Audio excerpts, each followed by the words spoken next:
dia, boa tarde, boa noite, galera conectada na Cipatimar 100% digital Kepler Weber.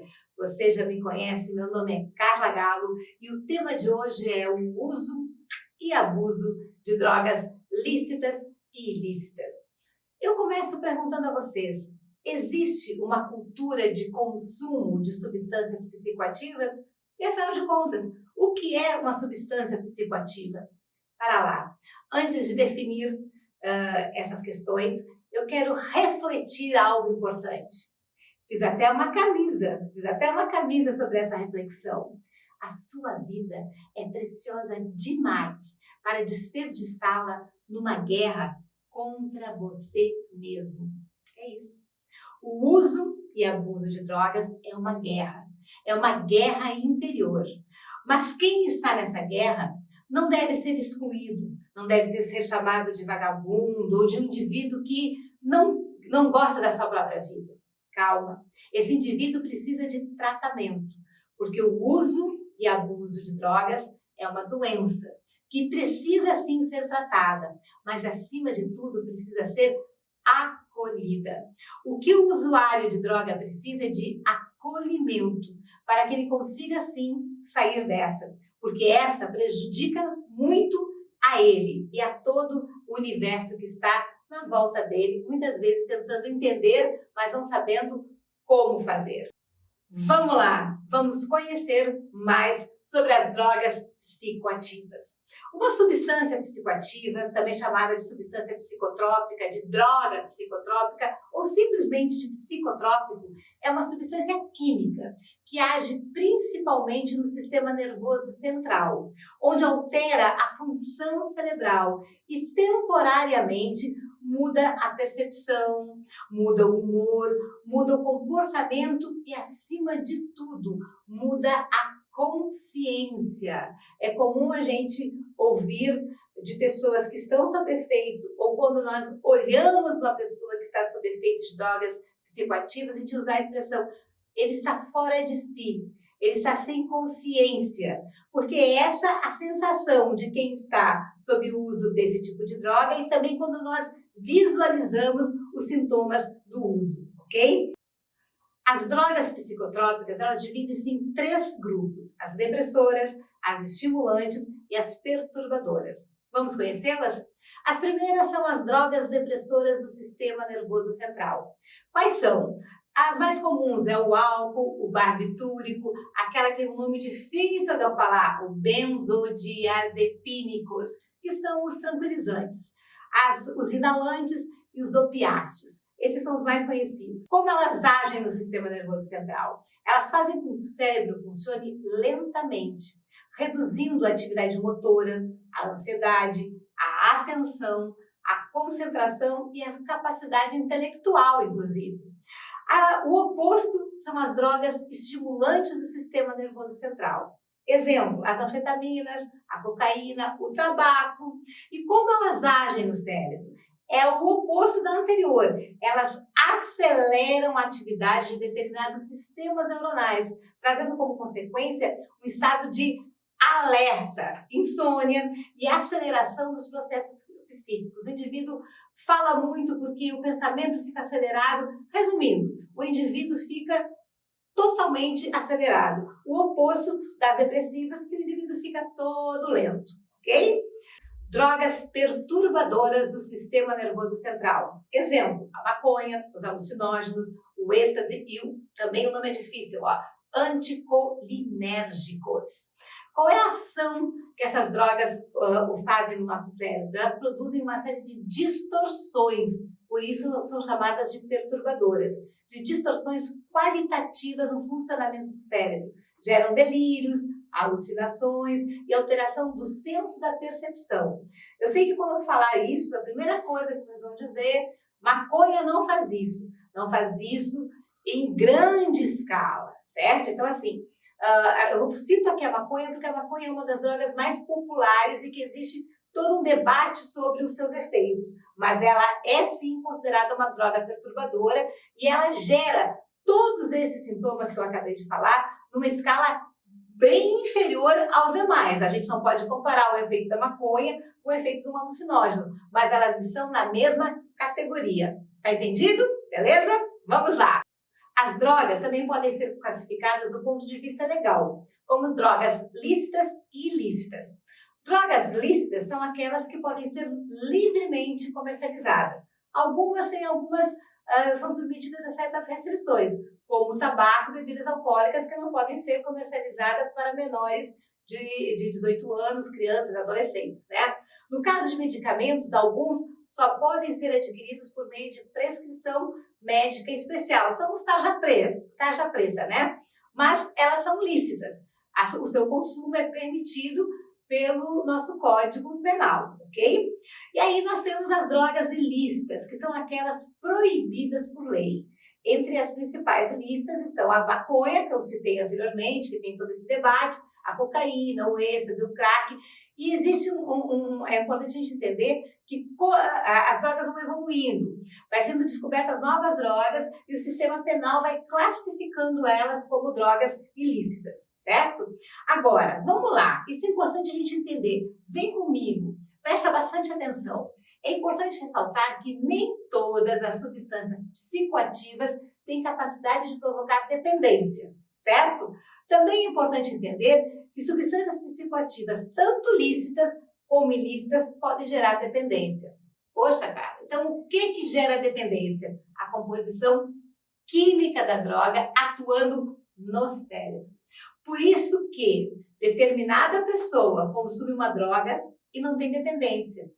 A outra pessoa termina consumindo aquela mesma droga e tem alta dependência. Existem sim algumas drogas, essas a gente vai falar daqui a pouquinho, que elas são indiscutíveis. A sua composição química é tão devastadora para o cérebro humano que ela vai gerar dependência química e física para todo o ser humano. Mas, na verdade, a composição agindo dentro do cérebro é que vai determinar a dependência. A dependência é a chave de tudo. A dependência é que é a doença. A dependência é que gera o abuso de uso de drogas. Vamos mergulhar nesse conceito, entender um pouco mais sobre isso. A Organização Mundial de Saúde, a OMS, ela define dependência química, prestem bem atenção, como uma doença crônica, progressiva. O que quer dizer? Ela vai aumentando, ou seja, que piora com o passar do tempo. É uma doença primária que gera outras doenças. Então, eu sou o dependente químico e eu passo a ter outros tipos de doenças. E ela é fatal, que quer dizer o quê? Dependência química mata, certo? A dependência química é um transtorno mental, caracterizado por um grupo de sinais e sintomas decorrentes do uso de droga. Isso é importante a gente entender. Dependência química é uma doença. É importante também a gente entender esses dois conceitos, a diferença entre hábito e vício. Todo dia eu volto do trabalho e tomo aquela cachaçinha antes de jantar. Eu só tenho o hábito da minha cachaçinha. Será? Eu não consigo deixar de tomar café e fumar um cigarrinho. Eu tenho o hábito de fumar meu cigarrinho. Será? Então é importante a gente entender o que é hábito e o que é vício, certo? O hábito é um condicionamento e a pessoa pode ou não fazê-lo.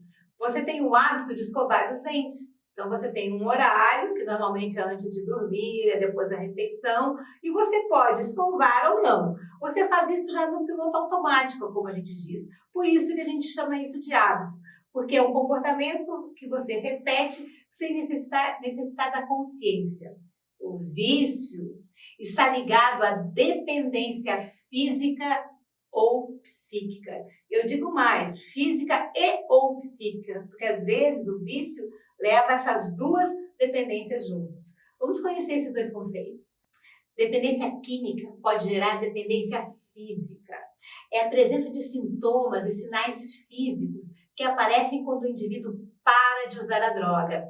Os sintomas variam de pessoa a pessoa e podem se manifestar desde dores de cabeça, vômitos, tremedeiras, entre outros. Eu quero que vocês entendam o seguinte, Esses sintomas físicos, e eu vou falar os psíquicos também, eles não aparecem só quando o indivíduo está sob tratamento e a droga foi retirada. Quando a droga acaba, quando ele está querendo usar mais droga, ele sente tudo isso. Usou droga um dia, está na hora, o organismo está pedindo mais droga, começam todos esses sintomas, ok? Então, essa é a dependência física, mas tem também a dependência psicológica, sim, porque a dependência química pode sim gerar dependência psicológica. O que é isso? É um estado de mal-estar, um desconforto que surge quando o dependente para de usar a droga. Os sintomas mais comuns é a ansiedade, uma sensação de vazio, uma dificuldade de concentração que podem variar, assim como as físicas, de pessoa para pessoa. Alguns são mais intensos, outros são menos intensos. Seja como for, quando o indivíduo não está usando droga, na gíria se diz que ele está sentindo a fissura. O que é fissura? Uma vontade muito grande de usar mais, de continuar usando a droga. E tecnicamente nós chamamos de síndrome de abstinência, que é o somatório dos sintomas físicos e psicológicos da necessidade de usar mais droga, ok? Vamos falar agora dessa dupla lícita, mas nada legal. O álcool e o tabaco, ou o álcool e o cigarro. Ambos são lícitos, mas eu digo a vocês, não são nada legais. O tabaco mata mais de 7 milhões de pessoas por ano, diz a OMS. A nicotina é uma droga que gera dependência e é encontrada em todos os derivados do tabaco, no charuto, no cachimbo, até no cigarro de palha, viu? Ou seja, em todos os derivados do tabaco.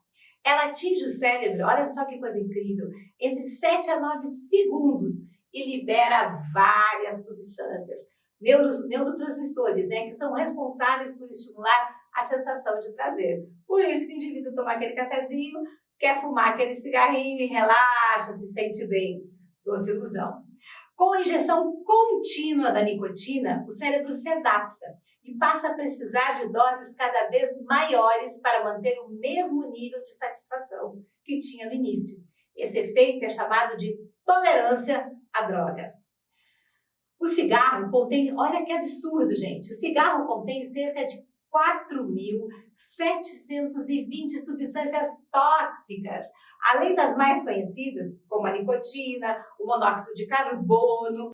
A fumaça do cigarro possui substâncias radioativas, como o polônio 210, olha o que você está fumando, e o cádmio, cádmio, aquele da bateria de carro mesmo. Pode um negócio desses e você fica aí, ó, inalando todas essas substâncias tóxicas. Com o passar do tempo, o fumante passa a ter necessidade de consumir cada vez mais cigarros. Com a dependência, cresce também o risco de se contrair graves doenças que podem levar à invalidez e à morte. O cigarro pode causar diversos problemas de saúde, câncer, dificuldades respiratórias, infarto, derrame, infecções respiratórias, impotência sexual no homem, entre outras. Ouçam agora o depoimento do meu colega Gustavo Dil, que fumou durante 25 anos e exatamente quando foi deflagrada pela OMS a pandemia, ele parou de fumar e não está fumando até agora. Isso é sensacional e ele vai relatar para vocês, para ver que você também pode parar de fumar. Meu nome é Gustavo Dil, eu vim contar para vocês que eu consegui parar de fumar. Eu comecei a fumar na adolescência ainda, de forma recreativa, com os amigos que já fumavam há mais tempo. E no fim foi indo, fui fumando, eu já fumava há mais de 25 anos. Já nem sei explicar por que eu continuava fumando, porque já me fazia mal, muitas vezes eu fumava e me sentia enjoado. Mas persistia, às vezes apagava um cigarro me sentindo enjoado, daqui a pouco estava acendendo outro. E quando chegou a pandemia veio uma conscientização sobre a necessidade de se conseguir respirar bem, né, com tantas pessoas passando mal com essa nova doença. E eu resolvi, muito com a ajuda da Carla, que estava apresentando a palestra para vocês, me deu muita força e eu decidi, parei de fumar. Hoje em dia eu acordo às 4h30 da manhã e vou nadar no clube. Estou me preparando, na próxima semana já tenho uma prova de 5.000 metros. Estou me preparando para uma travessia no mar entre Salvador e Mar Grande, que eu devo executar no próximo ano, provavelmente. Minha bicicleta voltou a funcionar. Na verdade, eu troquei de bicicleta. Eu estava 3 anos parada, eu comprei uma bicicleta nova e fica esse recado que você também consegue. É só força de vontade que a gente consegue se superar. É isso aí. Cada indivíduo é um indivíduo. Talvez você tenha mais dificuldade de parar, não tenha o mesmo perfil psicológico que Gustavo, mas o depoimento dele é inspirador. E o que a gente precisa é de inspiração para mudar nossos hábitos negativos por hábitos positivos. O álcool remete a brinde, remete a alegria. E realmente, algumas pessoas usam o álcool de forma moderada e vivem momentos de alegria, momentos de saudar, de brindar. Mas será que ele age da mesma forma em todos os cérebros humanos? Já sabemos que não é assim, que cada cérebro absorve a substância química de uma maneira. Vamos entender um pouco mais o que acontece com o abuso de álcool.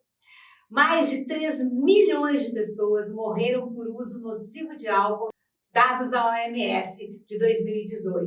Isso representa 1 em cada 20 mortes. Vocês estão entendendo? 1 em cada 20 mortes do planeta teve a ver nesse período com álcool. Mais de 3/4 delas ocorreram entre homens. Os homens são mais suscetíveis. No geral, o uso nocivo de álcool causa mais de 5% da carga global de doenças. Essa dupla, álcool e cigarro, álcool e tabaco, ele é realmente, como eu falei no início, ele é legal, né? Ele é lícito, mas não é nada legal.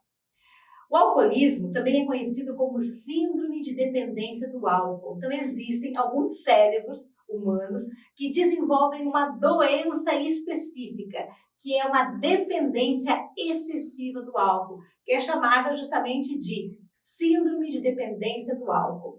É uma doença que se desenvolve após o uso repetitivo do álcool. Como eu sei que eu tenho?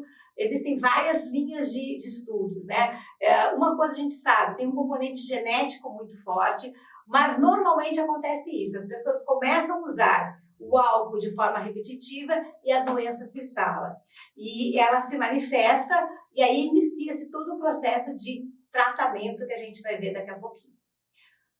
A pessoa dependente do álcool, além de prejudicar a sua própria vida, ela afeta a família, colegas, o trabalho. Nós falamos que o álcool é uma droga lícita, mas que ela gera um problema social geral. Ela envolve todos que estão na volta do usuário. Sabe aquela situação que a gente chama de bebedeira? Aquilo chama-se sintomas de intoxicação alcoólica. É meio padrão em quase todo ser humano.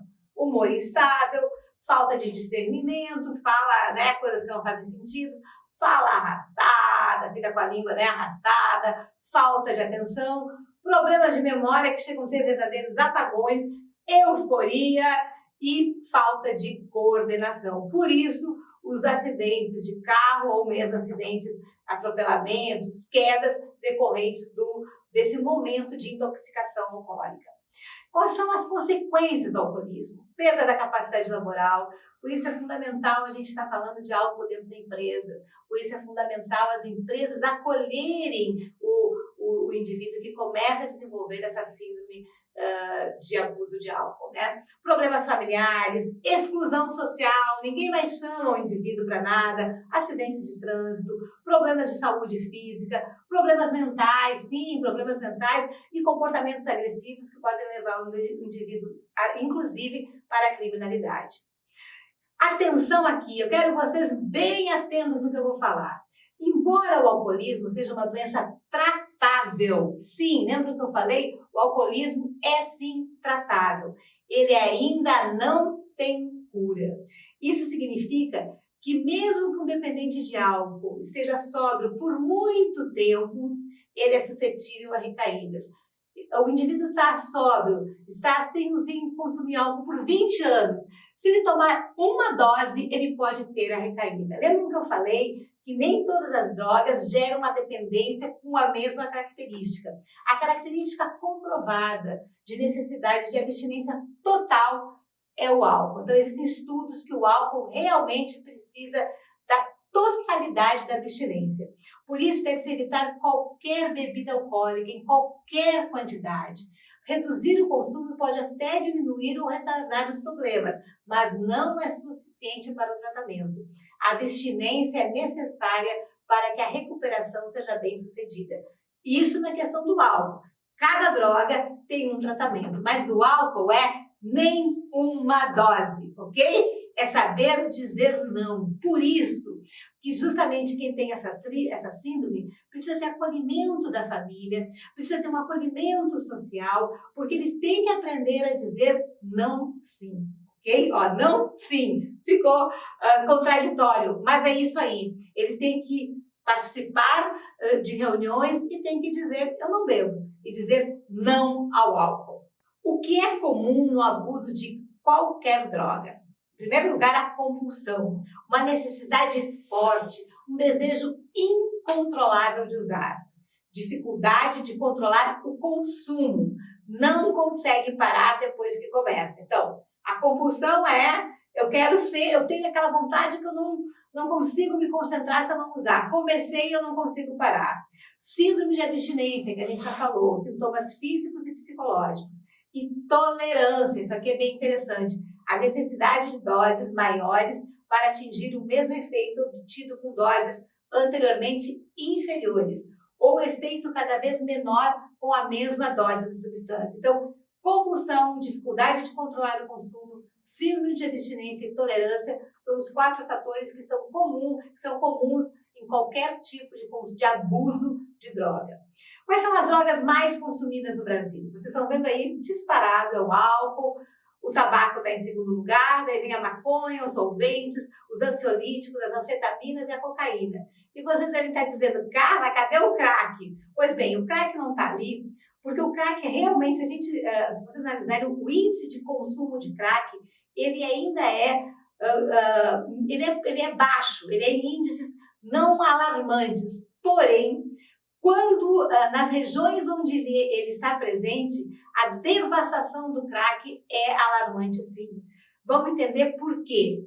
Aproximadamente 1,4 milhões de pessoas entre 12 e 65 anos relataram ter feito uso de crack ou similares alguma vez na vida no Brasil, o que corresponde a 0,9% da população de pesquisa, com um diferencial pronunciado entre homens, 1,4%, e mulheres, 0,4%. Temos ainda um número pequeno da população que chegou ao crack, mas atenção, o crack é uma droga devastadora. Essa é a característica do crack. O crack é devastador. Ele entra naquela categoria de drogas que agem de forma comum em todo o cérebro humano. Vicia, não tem volta. Se enquadra no grupo das drogas muito ofensivas, que tem capacidade de levar seus consumidores à dependência química em tempo recorde. Existe aí uma discussão, os técnicos falam entre a primeira ou segunda tragada do primeira pedra que se usa. Pedra é como se refere à quantidade que o usuário compra, já estaria dando o alerta de vício. Então, assim, ela causa danos irreversíveis no organismo de seus usuários e é altamente tóxico devido ao tipo de produtos químicos utilizados, ok? Ou seja, o crack é devastador. Pessoal, a pandemia é uma situação de tensão e toda situação de crise existe sim uma tendência a maior uso e abuso de drogas. Foi feita uma pesquisa pelo Observatório Drogas Brasil e se perguntou quais foram as drogas mais consumidas durante a pandemia. Se viu que 50% dos brasileiros adultos tomaram álcool nos últimos 12 meses. 16,9% dos brasileiros adultos declararam-se ser fumantes nesse período, mesmo com uma pandemia respiratória. Que coisa séria, né? 6% usaram tranquilizantes, 2,5% usaram a maconha, 1,7% declararam que usaram cocaína e 0,7% o crack. Como vocês veem, sempre o crack em menor número, em menor percentual, mas lembrando que ele é uma droga devastadora. A questão da pandemia é um alerta que, nesse momento, a gente não pode deixar de falar desse fator, porque mesmo diante dessa situação onde a vida deveria ser preservada, a droga, para alguns, pode surgir como uma alternativa errada, mas esse é o sentimento daquele indivíduo que às vezes não sabe bem como buscar uma solução. Gente, e aquela tarja preta, né? Aquele remédio que a gente entra na farmácia e termina necessitando ter uma receita, mas a gente compra sem receita e se automedica. Quais são os riscos da automedicação?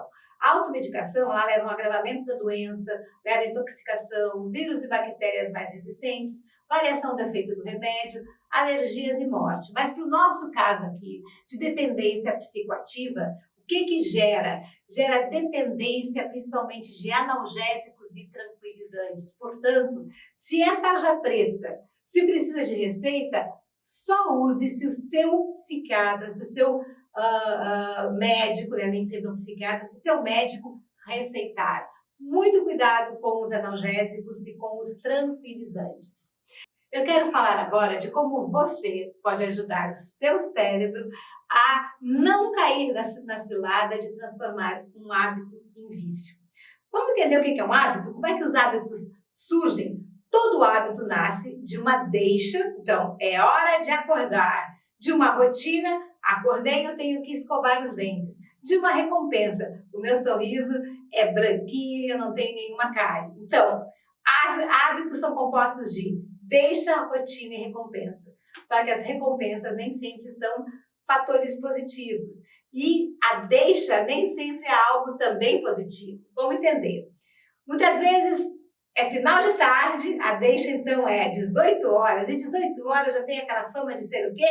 Happy hour. E a rotina é tomar uma cervejinha, que depois passa a ser 2, passa a ser 3, passa a ser a cerveja com uma cachaçinha. E qual é a recompensa? A recompensa é que eu vivo em festa. E aí, a deixa chega todo final de tarde, eu termino incluindo na minha rotina o álcool, vira inicialmente um hábito que depois se transforma num vício.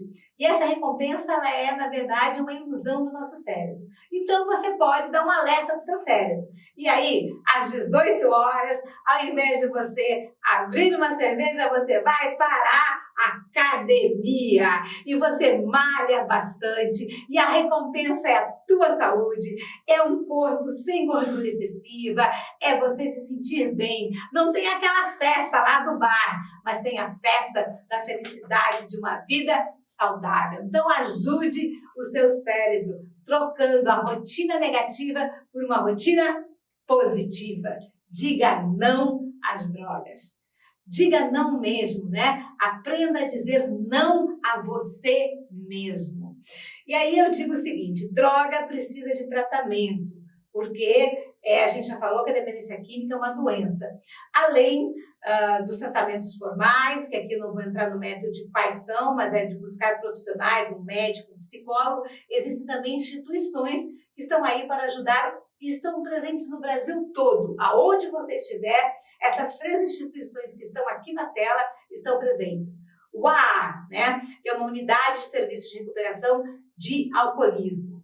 O NA, que é os Narcóticos Anônimos, que são unidades de recuperação de qualquer outro tipo de droga. Cocaína, inclusive o crack, eles entram como apoio, só que claro que eles levam para outras instituições. E existe o CVV, que é o Centro de Valorização da Vida, ou também conhecido como Como Vai Você? Porque quando você liga para 188, que é uma ligação gratuita, alguém atende e pergunta como vai você. O CVV não tem encontros presenciais, mas ele encaminha para outras instituições de encontros presenciais. Mas é claro que em alguns casos você vai precisar sim de tratamento psiquiátrico, de internação, se for o caso, de apoio, de principalmente amor. Para encerrar, a mensagem é simples. Valorize a vida. A vida é um presente e você é dono dela. Então, valorize a sua vida e ajude aquele, seja acolhedor, aquele que por uma razão qualquer está desperdiçando a sua vida. Para complementar a nossa videopalestra, eu trouxe um trecho da série Onde Está Meu Coração. Aliás, eu sugiro que vocês assistam a série toda, ela é belíssima. Ela relata a história de uma médica que é dependente química e tornou-se viciada em crack, mas consegue a superação. Esse trecho traz o final da série, na qual ela relata a luta contra o crack. Eu ainda me lembro de uma madrugada numa noite escura. Não tem muito tempo. Eu ajoelhada, em desespero, tentando catar migalhas de crack que eu tinha passado dias usando. Naquele momento, eu daria a minha vida, que é o nosso bem mais precioso, só para conseguir mais pedra. Na tentativa de tratamento, a minha família me internou compulsoriamente. E foi uma experiência terrível para mim. Alguns momentos dentro da clínica eu achava que as coisas iriam se resolver, mas assim que eu saí, eu recaí. Eu não consigo nem entender ao certo como eu consegui sair daquele buraco de sofrimento para chegar hoje aqui. Mas se eu parar para pensar, as coisas para mim começaram a melhorar quando eu passei a frequentar as rodas de partilha, junto com outros usuários que me apoiaram e que hoje em dia, muitas vezes, ainda salvam minha vida. O encontro com psiquiatras sérios, com quem eu consegui desenvolver uma relação de confiança, me dava suporte para conseguir vencer a dor das crises de abstinência, que vez ou outra eu ainda tenho. Eu adotei a menina mais linda do mundo, minha filha, e eu decidi que eu vou viver para ver ela crescer. Eu sou médica e hoje eu dedico a minha vida a tratar e a ouvir usuários de droga. É possível recuperar seres humanos. Hoje no mundo há cerca de 250 milhões de pessoas que são usuárias de drogas. É muita gente. E cada uma dessas pessoas tem valor. É notório que a condução das políticas públicas no formato atual está defasada. E o que a gente precisa é pensar se o consumo de drogas deve ser tratado como crime. Do que adianta prender um usuário de drogas?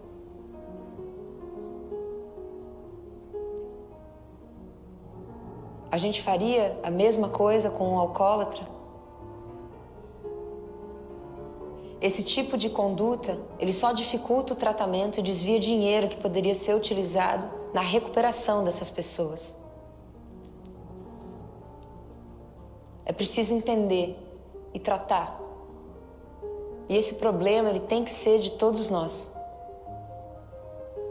Por fim, eu preciso agradecer a essa pessoa especial que nunca desistiu de mim. A minha mãe, Sofia. Ela sempre respeitou as minhas limitações, as minhas fragilidades e sempre me encorajou, me fazendo acreditar que a gente podia recomeçar uma outra vez. Foi ela quem decidiu que eu não seria abandonada. E por causa dela, eu não fui. Nem por mim mesma. O amor salva as pessoas. O amor concreto, o amor real. Obrigada por me mostrar a potência desse amor. Obrigada, mãe.